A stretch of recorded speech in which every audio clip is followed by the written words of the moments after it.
Hey, just trying to get this to work here. Yeah. Sorry you're getting a little bit of presenter view here because need to be able to read my notes at the same time as doing this one because it's a little while since I've dug into the world of art of hosting.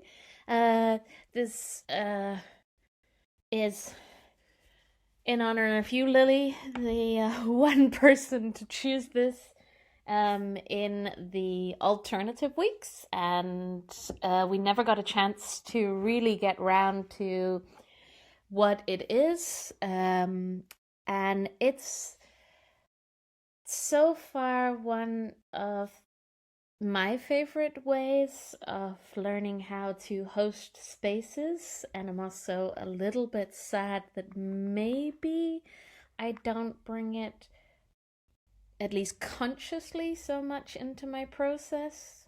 But let us dive into what it is, the different techniques, and hopefully some of them can be of use for you either to do alone, to think through projects that you have, to think through processes that you're going through, but also for hosting spaces, whether they be at IPC, whether they be beyond in your work life, in your study life, whatever it might be. So, the art of hosting.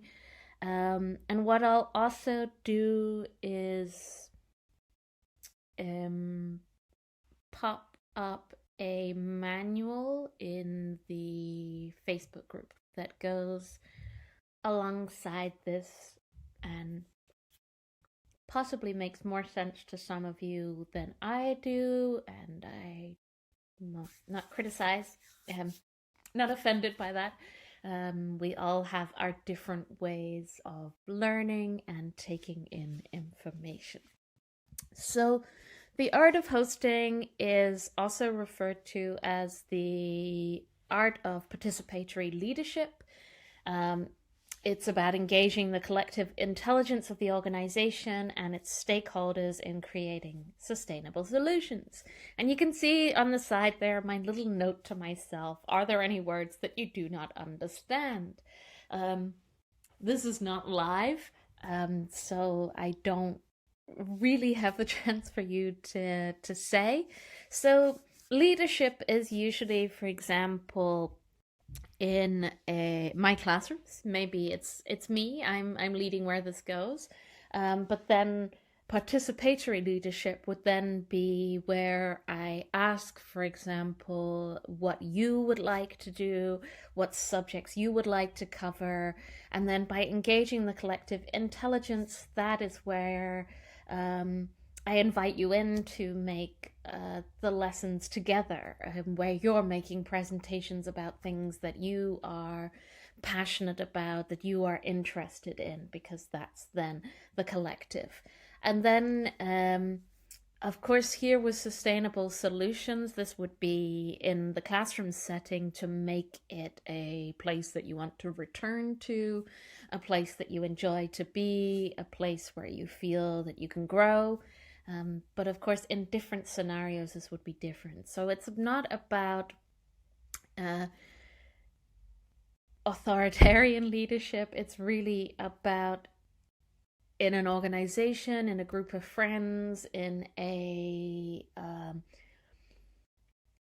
presentation group, whatever group that you're working on, thinking about, okay, how do we tap into everyone's intelligence here to make sure that everyone's happy with the solution that we come out with. So, this slide just mentioned the participatory leadership, and then there are, and you can see it on this side, discuss types you're aware of, and the pros and cons, the positives and negatives of this. Um, we have, for example, I also mentioned authoritarian leadership. Of course, one of the pros of this is that it can act fast. In times like we have now with the coronavirus, I'm not saying that any of the response has been authoritarian. That we have to wait and see what happens to our rights post emergency.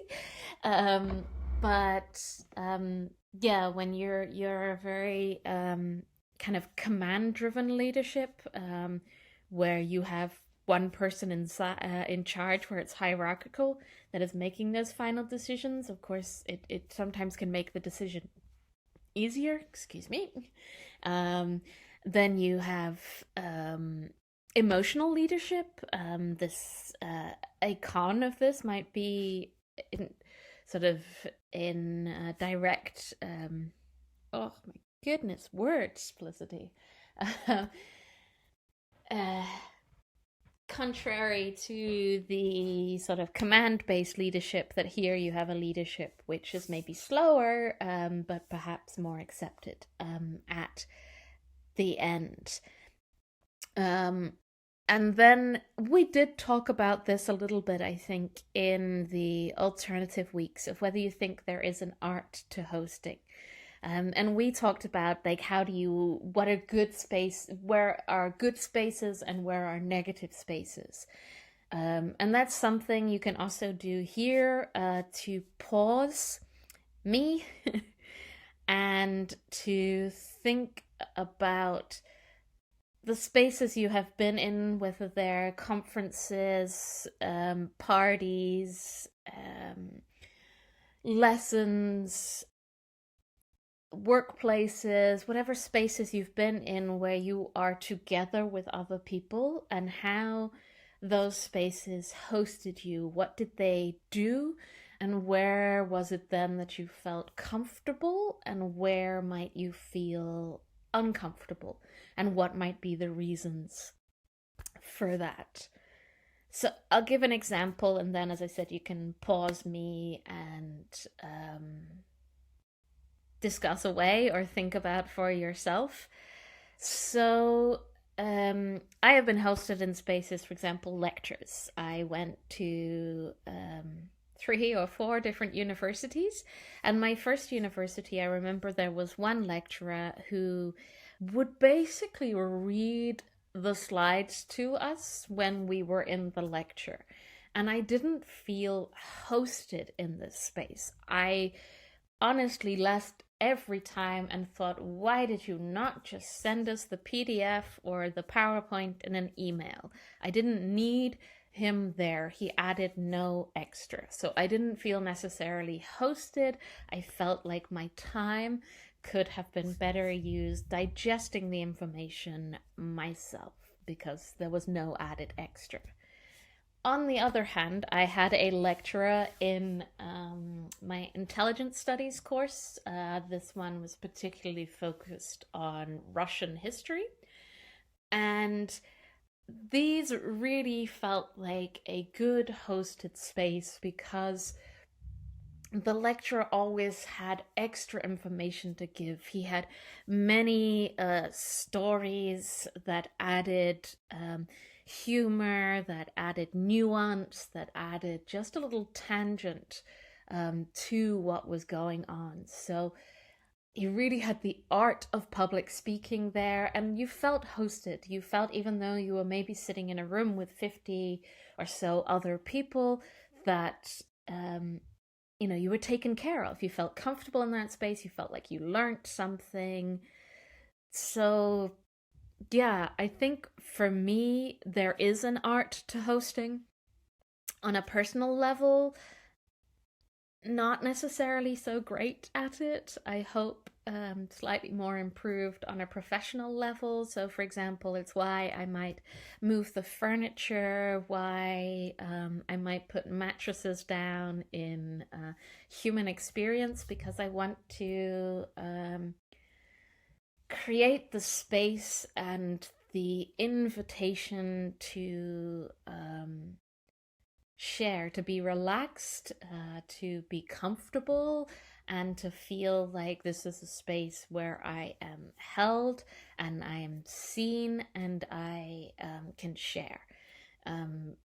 So, yeah, I think some of the things that we came up with in the alternative weeks was listening, respecting, of course, is very important. If you're in a space, if you've ever been in a classroom where you felt disrespected either by your classmates or by the teacher, then it really doesn't feel like a space where you are creative to learn, where you are invited to do this. So there very much is an art. I think also if you host spaces, especially, so what the art of hosting very often is doing is trying to have those difficult conversations. So participating collective intelligence and having a stakehold in the solutions are all rather difficult, right? It's sometimes so much easier to pass the responsibility on to somebody else, or to just go home and complain to your friends, to your partners, instead of actually engaging in how do things get solved here.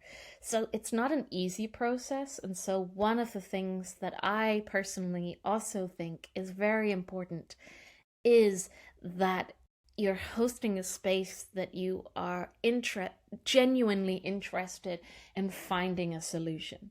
We've all maybe been in those situations in teamwork, in friend groups, in family, where a discussion has been opened, but you pretty much know it's not going to change the final decision. You haven't been hosted in that space, you have been allowed to vomit up all your thoughts and feelings in front of someone, but you're not being offered a role in the solution. I think it's a difficult thing to do. Maybe why I stepped away from teaching facilitation a little bit. But yeah, so you can hear, I do think that there is an art to hosting. And I would be very interested to hear your thoughts on what you think makes a good host, what you think what are spaces where you have felt comfortable? What kind of elements did a person put together to make that the case?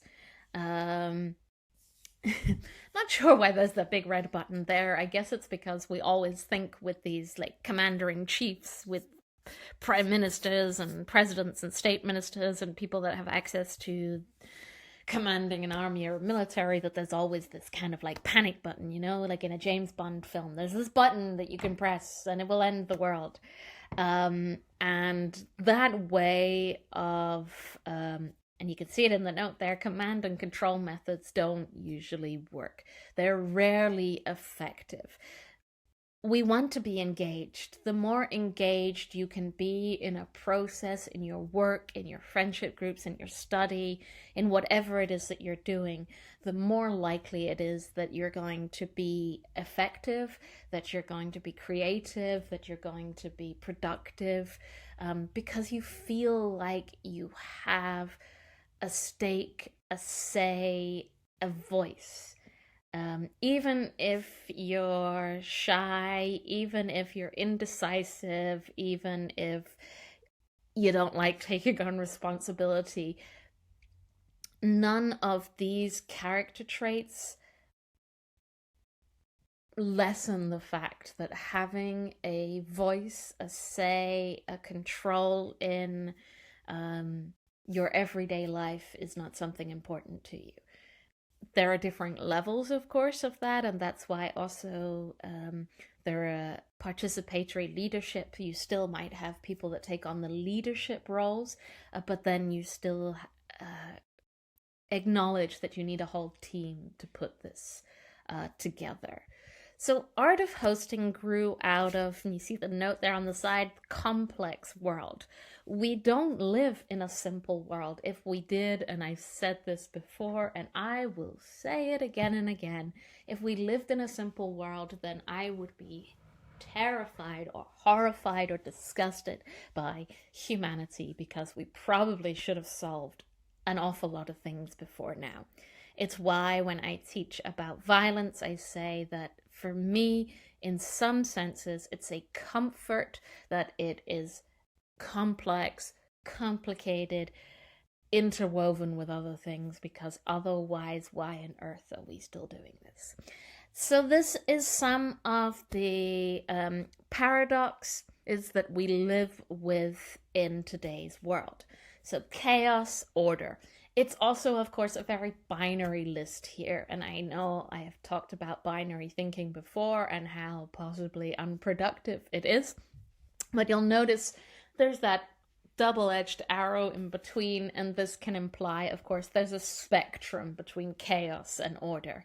But Western thinking is very much the binary, and in a binary way of thinking, there is one that is right and one that is wrong. And so your intention is always to travel from one to the other. So, for example, chaos, Big Bang Theory, everything going off, we get to order, we get to evolution, we get to Darwin's theory, totally misunderstood in many cases, and I'm not one to go into it. It's not something that I've studied at depth. But actually, the two coexist and exist together, and it's working out when we're looking at art of hosting, when we're looking at our work, our lives, the way we communicate, how we balance and intertwine both of these elements, content and process. You know, is the end goal more important? Is the way that we get there more important? You know, depending on your values, your philosophy, your morality, you might differ on this. Leading and following. In at least Western cultures and patriarchy, where we set men up as risk takers, as leaders, as trailblazers, then leading is, of course, given so much more power than following is. Yet, in order to lead, you got to have some followers, so they're equally important. Warrior versus midwife, these kind of stereotypes of gender that should you be going out there and using force and power to change the world, or midwife should be using emotions and care to change the world. Again, we need a mix of both to do this. Action and reflection. You know, we talk about different types of learners, we talk about different types of personalities. In the Western culture, we have very much a focus on action and a priority given to this. Those people that go out there and change the world, your Greta Thunbergs, your why is it always like business moguls like Steve Jobs? I know nothing really about this man's life, but we put this person here. You know, your Genghis Khans, your prime ministers, you know, all these kinds of people taking action versus reflection, which is seen as this softer value, this hindsight, this thing that can come later. Hosting versus consulting. Hosting, welcoming, participatory, consulting, asking a question, taking your answer, and then you doing what you want with it. And then an individual versus community, right? Often seen as this Occidental Oriental divide, right? That the Occidental Western world is based on the individual and the Oriental world based on community. Again, not that simple. It's an intertwining of those. So these are the paradoxes, those binaries that we have set up in the world that we're trying to figure out a way to intertwine, to listen to have space for. And if you listen to the to one of the previous recordings on Who is the World Made For, the brilliant TED Talk on bias, that, you know, looking at a spectrum like this and maybe even just trying to place yourself on that spectrum, or to place your culture's values on the spectrum, to try and figure out, wow, where do I see positive goals versus negative behaviors, morals, ways of doing things. I think that would be quite an interesting activity, but of course my idea of interesting might be different to yours. But if you want to pause here and just have a think about that, look at the list and see, like, if you had to reorder this list into positive values and negative values, perhaps on a personal level and perhaps on a societal level, how would those labels look?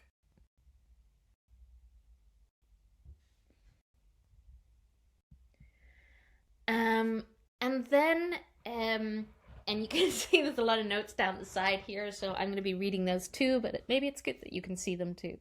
So, the art of hosting is often called a fourfold project practice, and you can see those four folds here on the slide.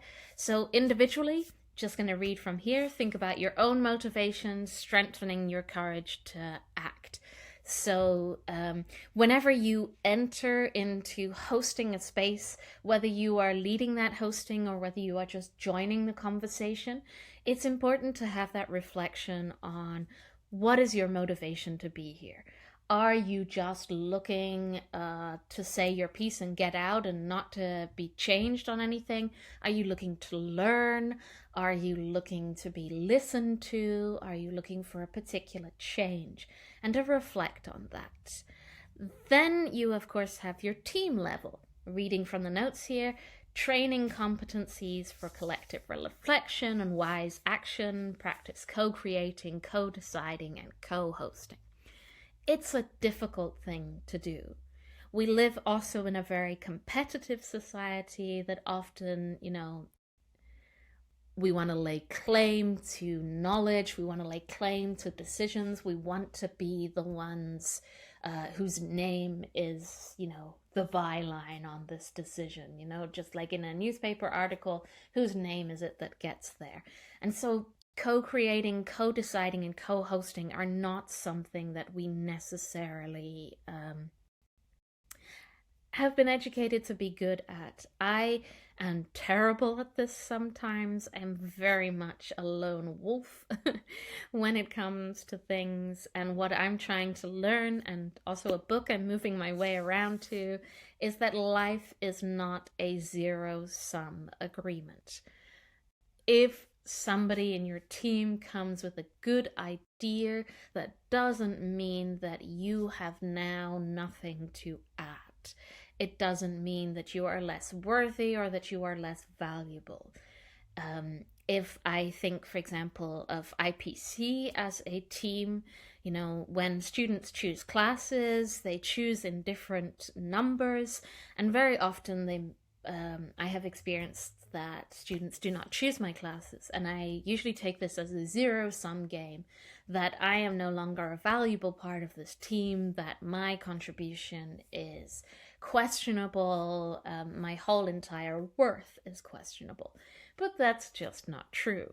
What I do contributes to what other people do, and it's not about peeing around your territory like a wild animal and making sure that other people can't come in. We then, the next level, the community, the organization, so working in unity with others. Sometimes this can be a bit more difficult because perhaps you have a smaller team that you're working on a daily basis, but then that is part of a bigger organization. And here, of course, communication is key. Being able to listen, being able also to understand, to have spaces to talk through how decisions in one space implement another. And then, of course, the global level, understanding the bigger context, outside of your organization, outside of your community, outside of your country, how are these decisions,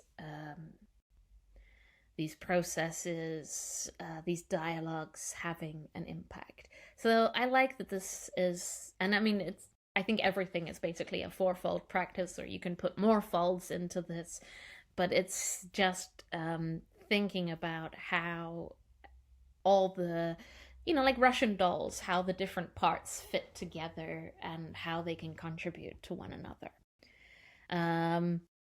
This is a little bit about world assumptions, which when you're looking at the art of hosting, you're looking at, I guess you've seen that already in the description, worldviews, how we view the world, how we interact with the world. So this is kind of like digging down into the world. So, step one, you see here, and I'm reading the notes on the side, artifacts. How our assumptions manifest in the visible world, language, rules, procedures. So, this is if you saw this as a kind of iceberg, you would have this level above the water, and then you would have the other two that were invisible. So artifacts is that visible, more tangible proof of what we're thinking and feeling. So yeah, the language that we use, we live in a very ocular world. That's what I'm looking for. So, this idea that a photo is proof, rules written down and languages, they prove that this is the way things should be. And what those visible things are built off is the values, what we believe is good and right, and our basic assumptions and core beliefs. Those of you that were in theories of violence, looks very similar to what Johan Galtung was talking about, and what he talked about was that you also get a triangle, and you have things that are direct violence, so things that you can see, and then you have the cultural, I'll just put cult down here, although it's not a cult, of course, and then you have the structural violence, and how all of these things come together to impact our world views.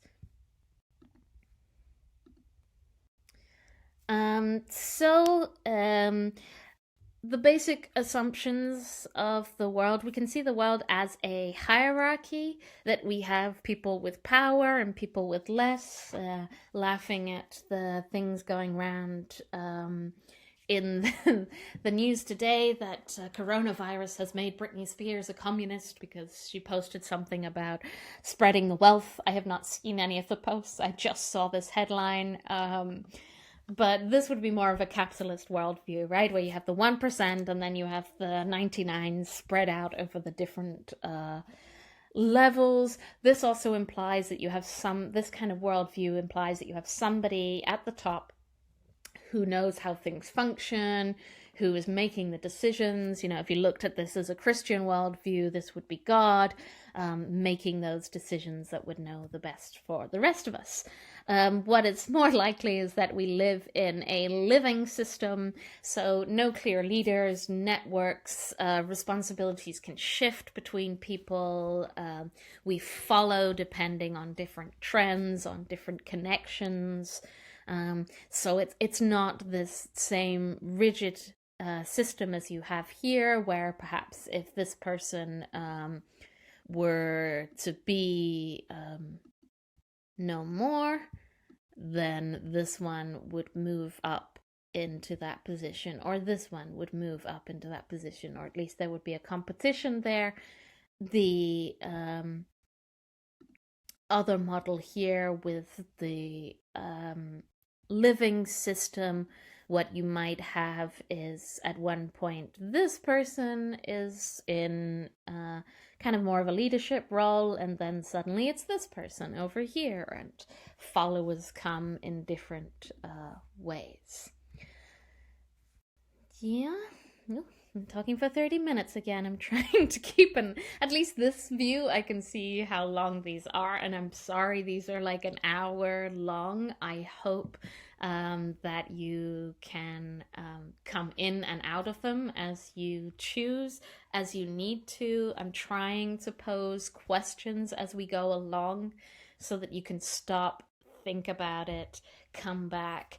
You can ask questions in the comments of the videos. You can ask questions to me in whichever scenario you see fit. And maybe even starting next week, we can maybe do some Facebook Lives or some other method where it's a little bit more interactive than me talking at you for now over 3.5 hours today, but I really hope you don't listen to these whole 3.5 hours today. So Art of Hosting as a movement, as an organization, believes that we are in a chaotic world. And that perhaps chaotic organizations are the way forward. It links, as you can see on the notes on the side here, it links to that self-organized kind of way of living that we saw in this slide, so that the periphery being those on the outside, that's more difficult to see in this model because when it's a living system, you don't necessarily have an outside and an inside. But if you were to think of it in terms of a circle, for example, you have the core, and then back to geography lessons, you have the periphery, which is more on the outside. So chaotic organizations allow, instead of this kind of being a closed circle with no impact, they allow for good communication between these different areas. So yeah, that's, hope I'm adding more than the notes. I just criticized a lecturer that did that, and then here I am sitting reading those. Ooh. So next slide. So if we remember back to those lines and the binary thinking that we have order and chaos, so here you can see, you can take it even further to control, stifling control, and destructive chaos. So we're very much living in this world between chaos and order. Maybe you feel a bit like you're in control and stifling control with the current lockdown. But I would say we're still in this space. And this is where, if you look at Art of Hosting's view on creativity, on solutions, remember the definition was coming with sustainable solutions. This where emergence, so this is where the creativity happens. This is where new ideas are born, where new approaches are maybe made.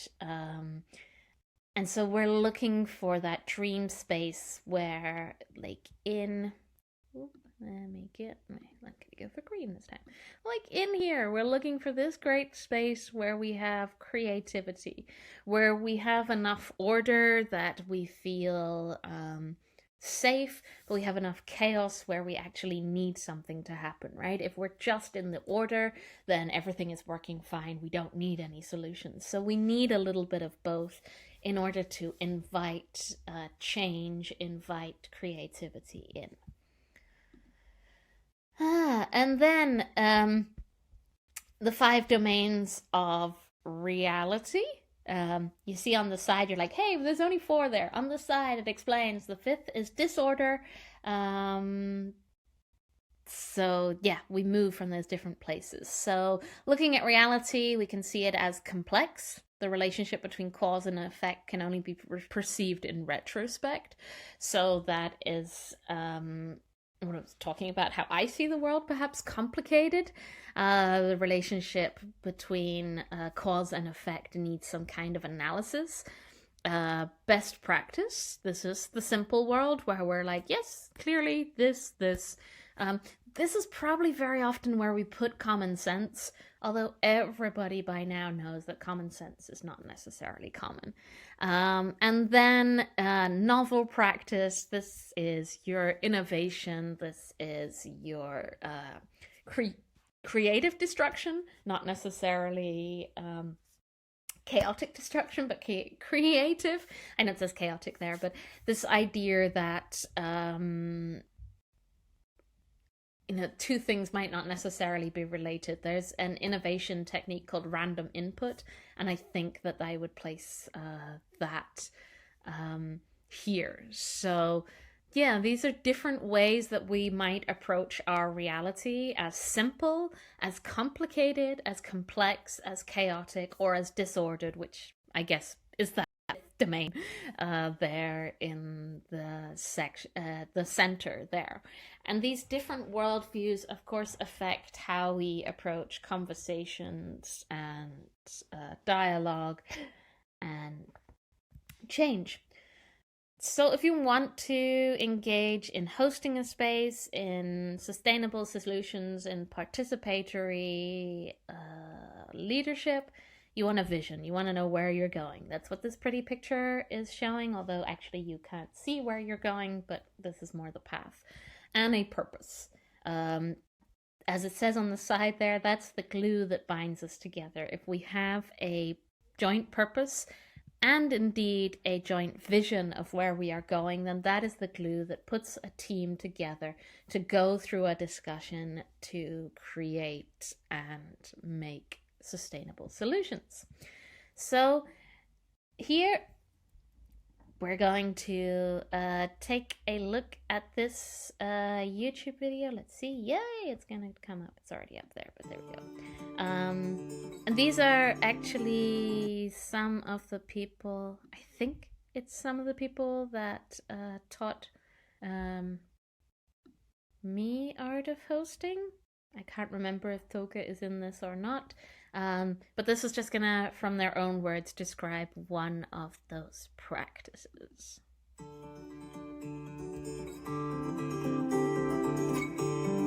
The fourfold practice is the heart of the DNA of the art of hosting. It's what makes the art of hosting unique. There is one practice that has four folds. So I don't see the fourfold practice as a philosophy, but it's a very rigorous, simple thing any human being can do.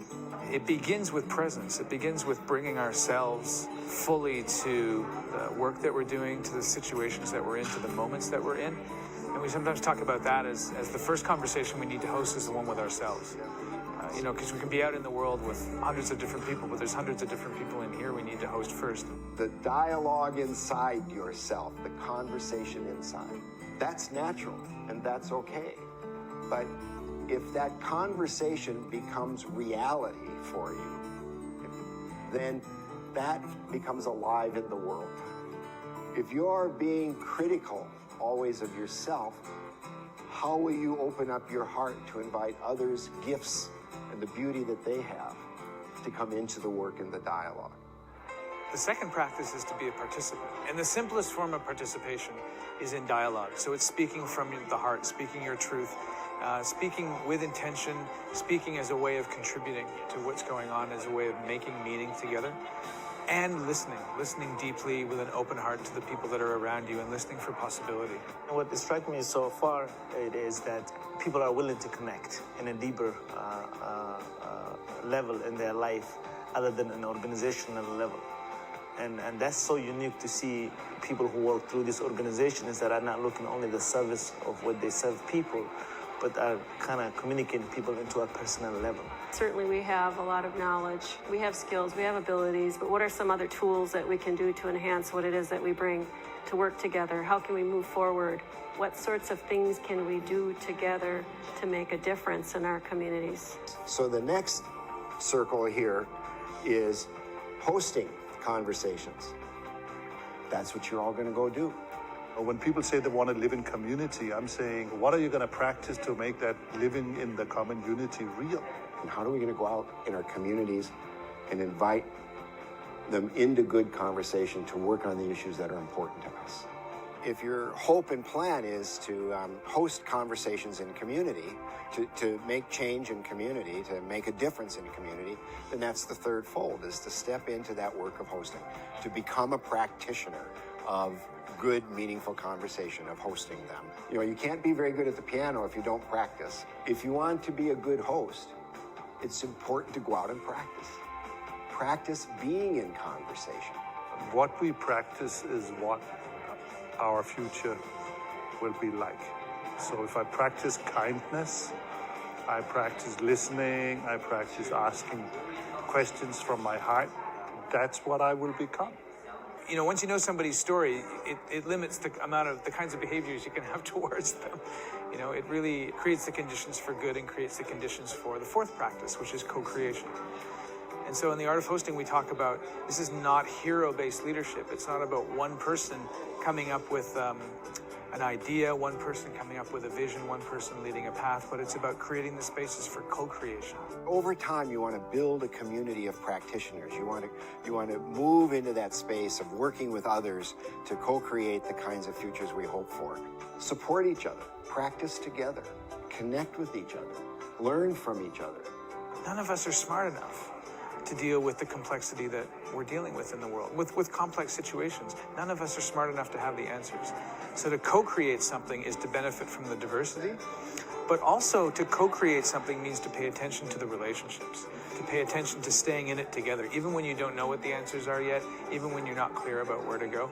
Because over time, the social capital and the social fabric that's woven by people that pay equal attention to their work and relationships is what keeps wise action sustainable. It's an invitation to every human being on the planet to practice our humanity. And in this context, we call it practicing conversation, practicing harvesting the conversations, and acting wisely out of the clarity that these practices can do together. It is very much like four faces of one practice. Essentially, the practice is the art of hosting. It's folded into these four things. And if you pay attention to those and mindfully practice those, then it animates so much more of what's at the heart of participatory leadership.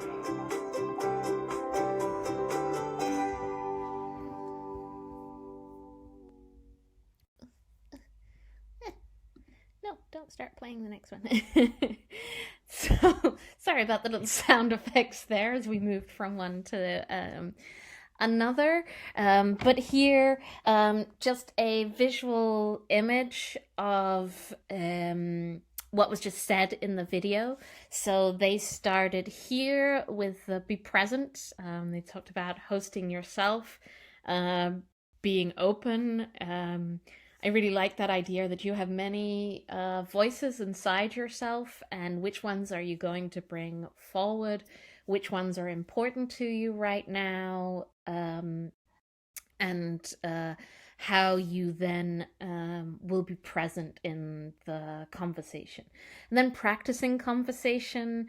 We tend to think of conversation as something really easy to do, and perhaps superficially asking about the weather or what you did today is, but genuinely asking, who are you and what do you believe and what do you desire? And what are your principles and values, and even what is your opinion on this, is a lot more difficult to do whilst maintaining that openness, whilst listening respectfully. So it is good to practice. And then they talk about the hosting conversations. So practicing conversation might mean that you're listening to other people pose the questions. You're joining other people's spaces. Hosting conversations is when you're starting to set up the spaces, instead of waiting for a coffee mix, you're gathering some people together and asking, what are your thoughts on this? What do you think about that? If we were to do this. And then, of course, when more of us have had a chance to do that, we go to the fourth fold here of co-creating, of blending knowledge, of moving away from that zero-sum game that I was talking about earlier into a belief that we don't need to be territorial about knowledge, about solutions, about our inputs, but that we can actually do stuff together. I guess this is just here from the note. We've seen this picture before. So chaos and order. This is where we need leadership. And then over here is where you are managing. So yeah, whatever that is. So these are the chaotic stepping stones that lead you through the process of art of hosting. And it's it says in the side here, it's not linear, so it's not like, okay, I need to go from this to this to this to this, and that it's the word iterative there means that it's kind of like a spiral. You will perhaps move forwards and backwards in different ways. Maybe, so I'll give an example. So quite a lot of people start from the need. So we're up here with the need in terms of you have an experience, there's conflicts going on in your team, in your workplace. And so you feel like, oh, okay, there's a need for some change here. So then going back to that signpost and that road earlier, you set a purpose for it, right? And then you set some principles. This is the way that this is going to work. This is how we're going to listen to one another. This is how we're going to respect one another. Then you maybe invite the people in that you think are relevant here. But then when you invite the people in, maybe they want to change the principles or the purpose or the need even. Or they help co-create the concept. What exactly is it that we're working on here? We want to look at the beliefs that limit. So this is those ideas, those bias, those prejudice, those concepts, those worldviews that limit our actions. We put a structure on the process and then we practice. But as I said, that's one way of going around, but you might always be moving backwards and forwards in different ways to seek your solution. So these are just things, stepping stones that you should use, but you can use them in any order whatsoever. And then the system kind of works. So you have a starting point that would be over here, right? This is our starting point. And then you probably start with your familiar opinions as you see here and move outwards away from that. So suddenly different ideas come in, and this is not the film, but this is the idea of that divergent thinking. Divergent meaning our paths are going in different directions. This leads to that groan zone. This is often where you feel like, oh my goodness, this is never going to get solved. We think too differently. There's no way this can go forward. And then you start to have more mutual understanding through dialogue, through conversation, through helping and attempting to understand one another's viewpoints, that you then will converge. This is coming together, convergent thinking, and then leading you to your decision point. And this divergence and convergence might happen multiple times, right? It's not that, oh, we just think differently, have a bit of an uncomfortable time, and then we're going to think the same, because it could continue on in that same shape, on and on and on, you know, and each iteration here might get you closer to a decision that is sustainable and that is co-created in those different ways. I think as this is 48 minutes around now, I'm going to stop here, and then I'm going to make a second presentation here about different methodologies to go through those processes. So that was kind of the introduction to Art of Hosting, how it thinks about our worldviews, what the purpose is, and the general sort of guiding fourfold principles there. And then what this second presentation is going to be about is the different techniques that could be used, the methods, as it says there. So, thanks for listening, and